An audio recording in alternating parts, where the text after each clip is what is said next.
Hi guys, welcome back to another video. This video is going to be a sit and talk with you guys. I do have a topic today. It is basically what it is too. So those are like the beginning of every single topic of what I'm going to be talking about. The first thing that I want to touch base on, and I have it written down right here, but it's basically what it is to overthink. I really want to talk about this because I know all of us, there is not one single person, not one single human being that don't overthink. And we gotta acknowledge that. Like, I mean, there is cons and pros about an overthinker, but times that I do overthink, the way that I used to go about it back then to how I go about it right now. And I'm so sorry if you guys are hearing like a bang. The wind is crazy outside. So yes.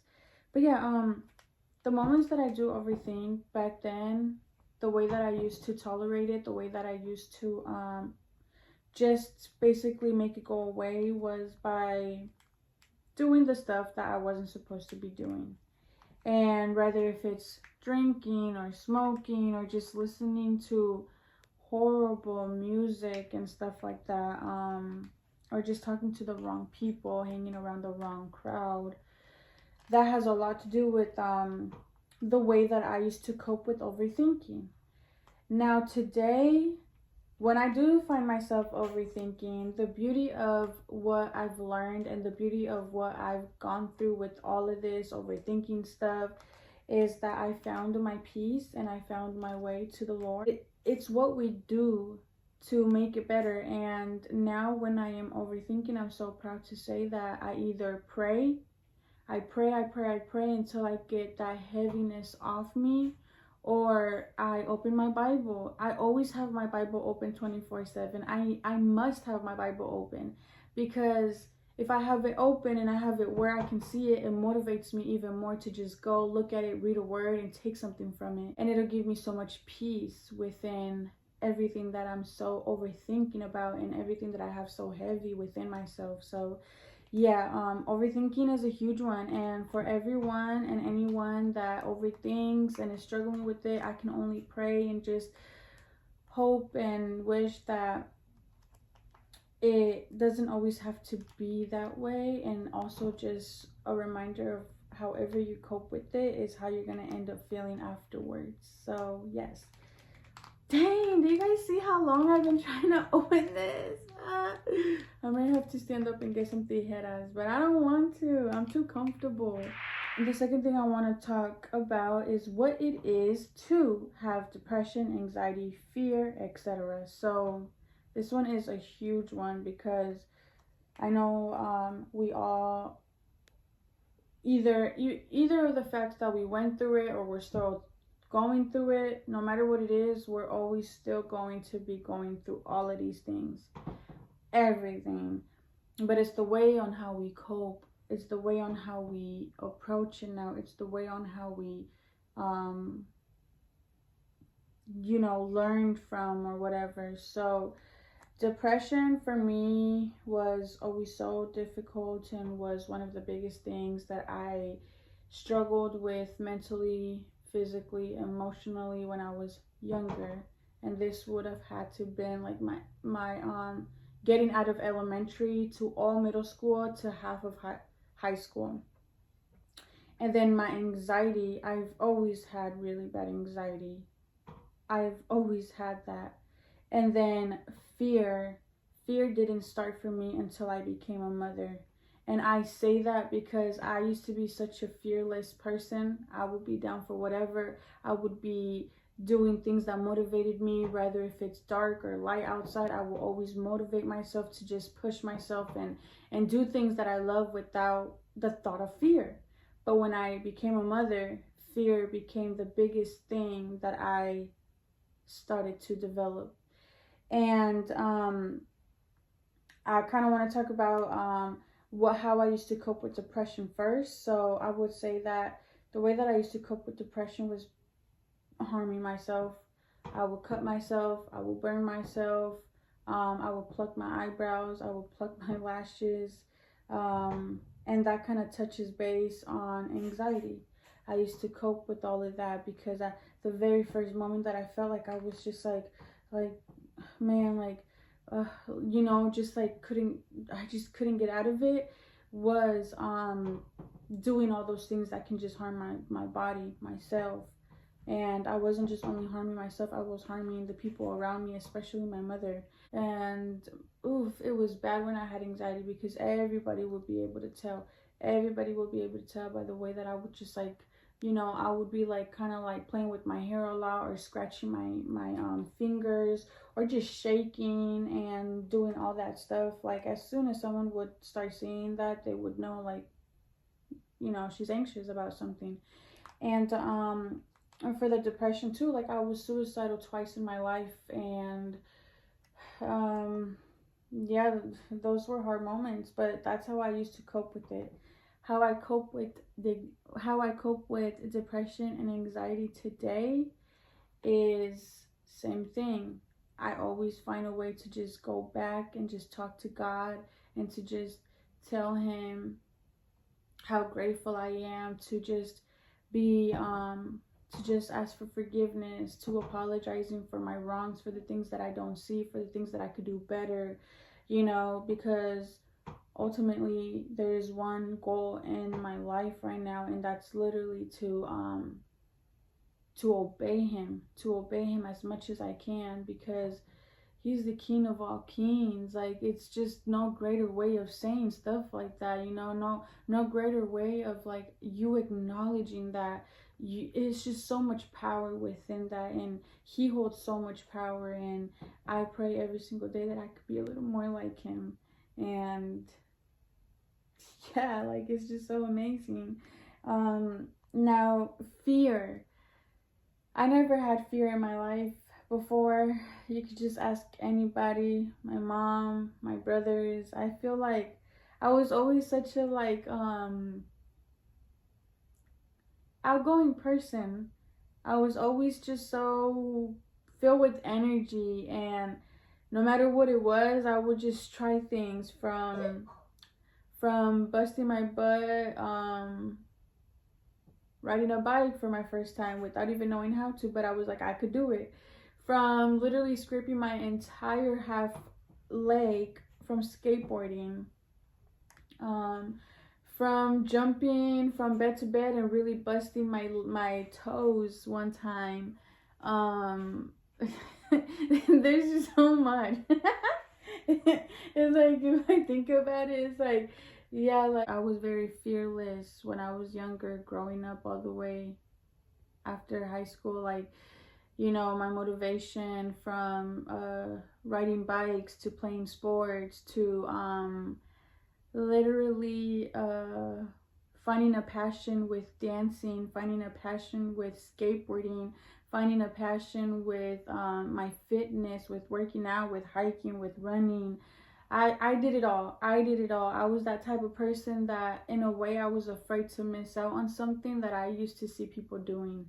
But I would say that the best memories that I do hold within myself, and the best memories that I look back at every single time, are those moments that I just found myself not having fear within my life, or just feeling like something was to like just happen to me. If I tried something, nothing would stop me, basically. So it's always such an amazing feeling to know that, to know that I was, I was that, and I could still be that. But yes, that is that. Now I'm gonna talk a little bit on when I started developing fear really bad. It was after I became a mother. I don't know what happened. It was like super quick. It was like a spark that just sparked, literally, and I was so new to it because there was so many emotions. There were so many like I was frustrated. I felt like it was one thing after another. I felt like things were attacking me left to right, and I didn't know how to cope with it because I was so new to it. When I had my firstborn, couple months after, I started developing fear, and I I'm not even joking, I couldn't go anywhere without Caleb. I couldn't even go and get the mail. I couldn't even, I think I spent about like 3 whole months of me not driving. Anytime I had an appointment or anywhere to be or had things to do, like Caleb would be right there, or like we would do it together. Um, but yeah, like I just felt like, and it wasn't even me fearing that something was gonna happen to my kid. No, it was never that. It was just fearing over my life, you know. I felt like the very first moment that I stepped outside, I would get killed. I felt like the first moment that I would step outside, I would get kidnapped. Um, like all those crazy things, all those, like, I just don't know how it happened, and it's still so crazy to me, to even know how I developed fear like that, and to even really say that I was so new to it. I did not know how to cope with it.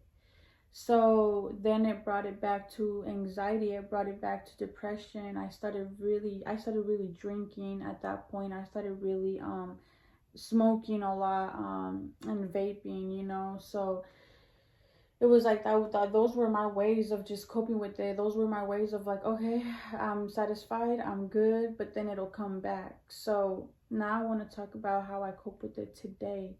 So there's so many ways that fear can come.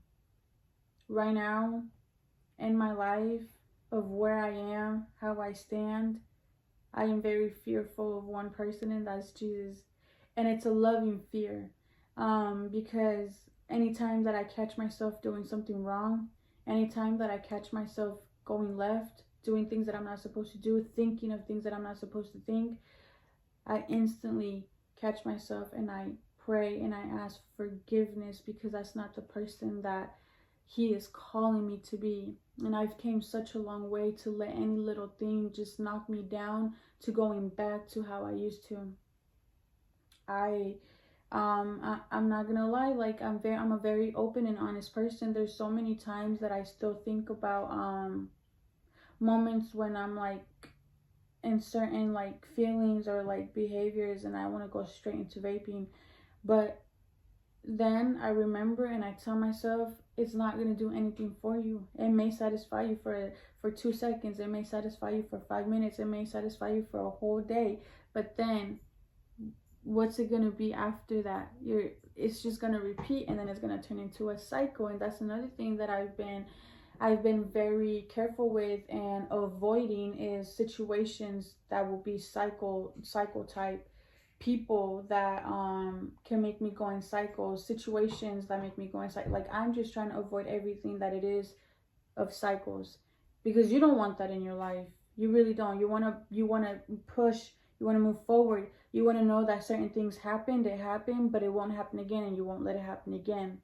So yeah. And how I develop all these things today: depression, anxiety, fear, everything, same thing. I go back, I talk to God, I read my Bible, I thank him, I ask for forgiveness. And yeah, like yeah.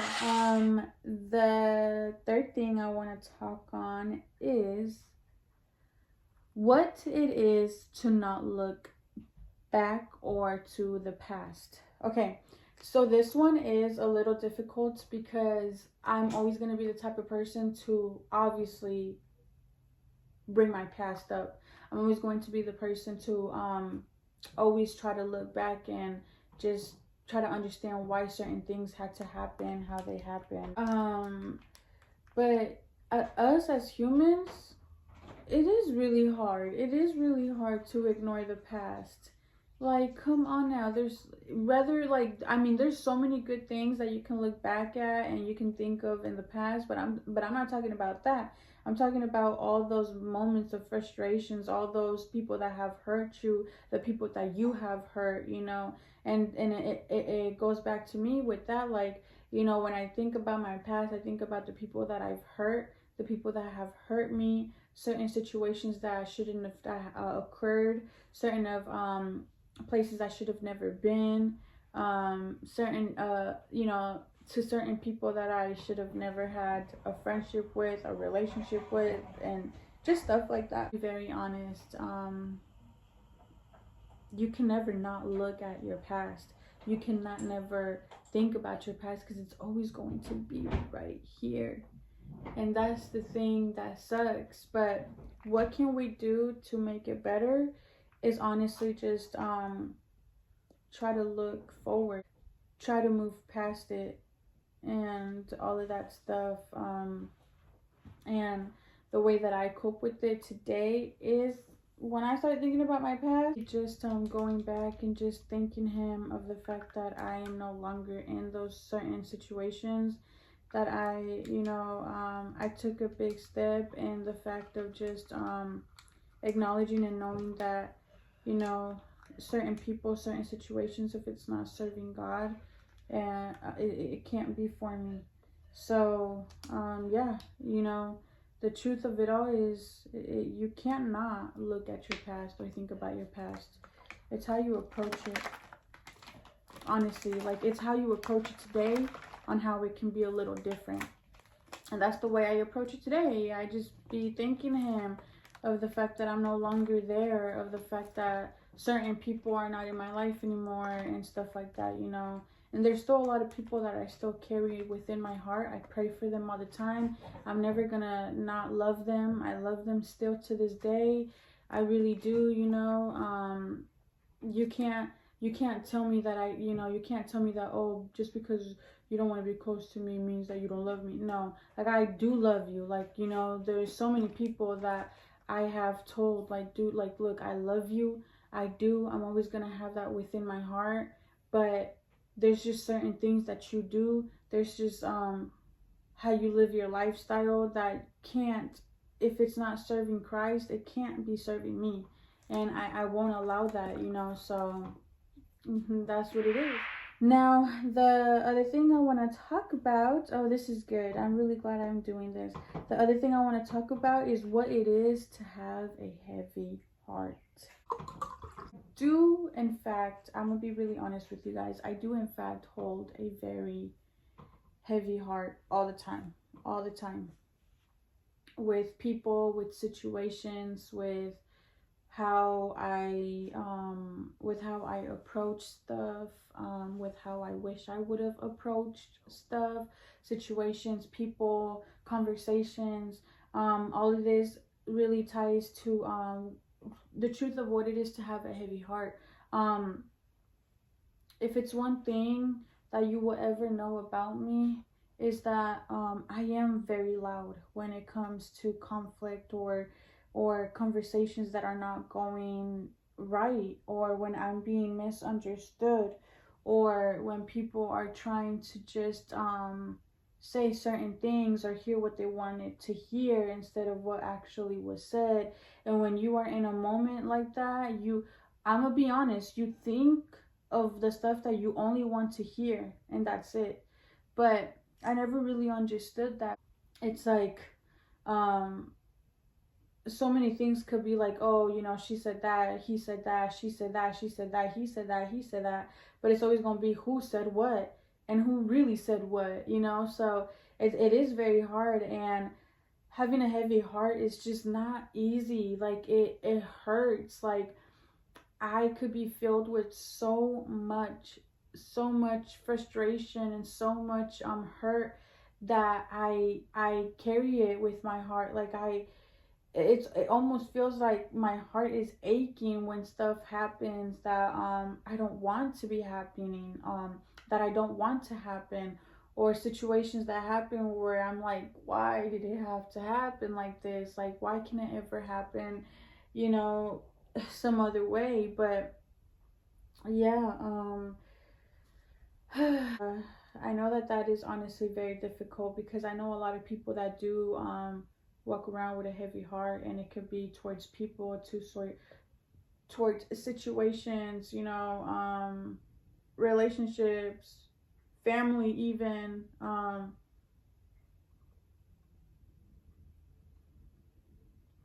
Yeah, that one is tough. The solutions that I have really ever thought about for this one is honestly to just pray it out. Right?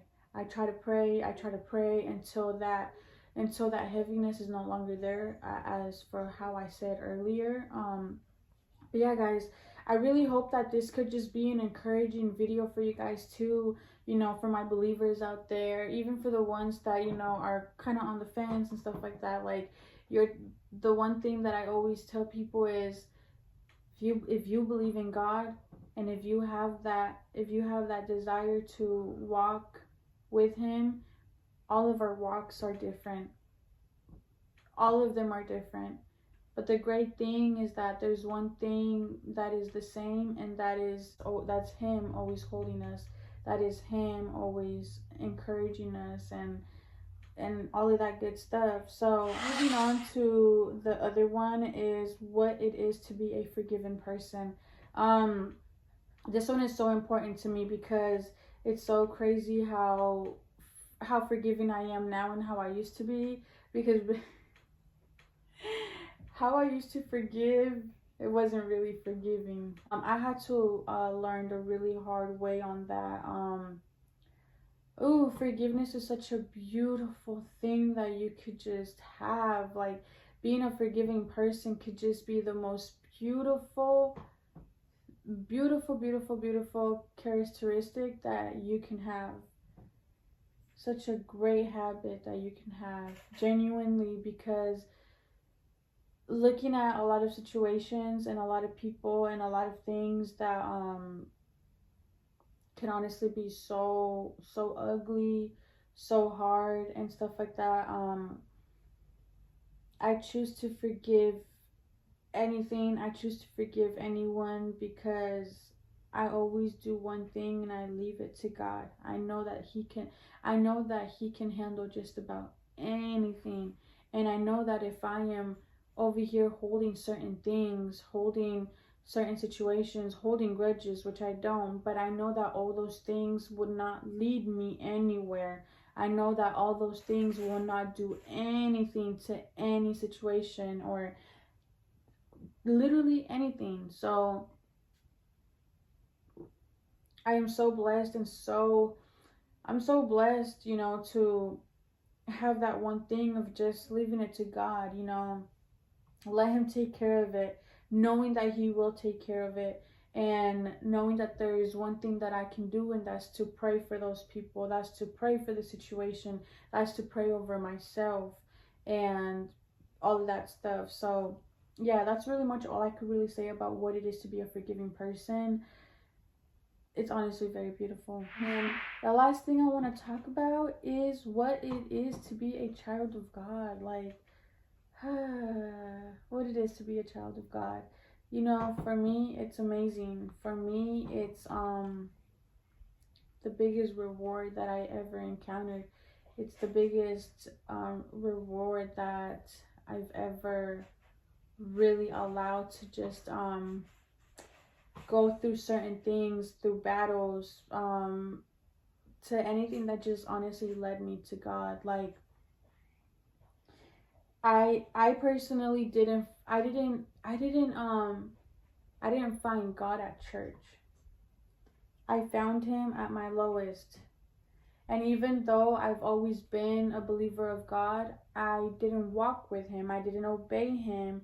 You know, I would just think that I would always just think that as long as I believe in God, I'm good. I could be doing all these other things, crazy or not, and I'll be good.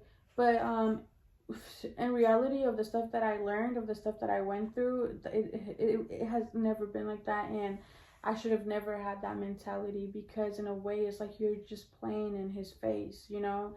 You are like, it's just so many things that come with it, and I'm so glad that I learned everything how I had to learn, because I'm so blessed that you know, just what it is to be a child of God is everything that comes with it is amazing. Everything that comes with it is amazing. My everything that I battle with, everything that I go through, everything that happens in my life, there is no more of that satisfaction, or that of those copings of things that I used to do, that would make me absolutely get out of it and satisfy me for a little bit.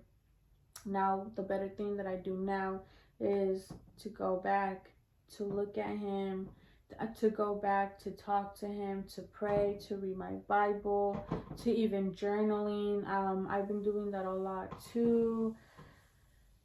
And yeah, that is like literally that is it. I really hope you guys kind of like this sit and talk and all these little topics that I had. I really hope that you guys can come across this video, take something for it, because when I choose to do stuff like this, when I choose to talk about certain topics, it's not just for me to take things out of it or to, you know, hopefully learn. No, it's also for you guys, so that you guys can just take things out of it. You know, whatever it is you choose to take out of it, I hope it's nothing but just love, you know, genuine love. Yeah, I think that's it. If you guys want, you can start sharing my videos. I do want to leave this off with a prayer, and this is a prayer that can help a lot of you guys if you are running in situations, and if you want to better yourself in praying. This prayer helped me so much, and it's from my freedom class. When I was going through freedom class in my church small group, that when I looked at this prayer, it changed my life. I'm gonna get it. I'm gonna read you guys this. It is literally a prayer of forgiveness. So if you catch yourself wanting to better yourself at certain prayers, or just knowing how to approach a certain prayer that comes from forgiveness, this is a simple prayer of forgiveness you can use to release anyone who has offended you. Insert the name of names of those you feel you need to forgive, and say the words out loud. So this is just a little example, and I'm gonna read this to you guys to close off the video. But this is a way on how you can go about praying, and it be in regards to forgiveness. Lord, instead of loving, I have resented certain people. I have unforgiveness in my heart. Forgive me for my sins of holding on to offense. I ask you, Lord, to give me the power to forgive those who have hurt me. I release them in you now. Give me the strength to pray for them, bless them, and want the best for them. Thank you for breaking these chains off of my life. In the name of Jesus, I pray. Amen. There's just so much power in that. There's so much power in that, because one of the things of forgiveness is that you are not just forgiving yourself. You are asking for forgiveness to forgive those who have hurt you, and those that are still continue to hurt you, to just have it in your heart to just forgive them, to not want anything but the best for them, to pray for them. That is power right there. That there's just so much power in the name of Jesus. And I really hope that this little example can kind of help you guys, and I will be so honored to put it down in my comments. So yeah, guys, I'm gonna leave this long sit and talk video off with you guys. The only thing we could really do is just strive ourselves to just be better, you know, motivate ourselves to just do better and all of that stuff. I leave this video with you guys off like this. I will catch you guys on my next video or my next vlog. Bye.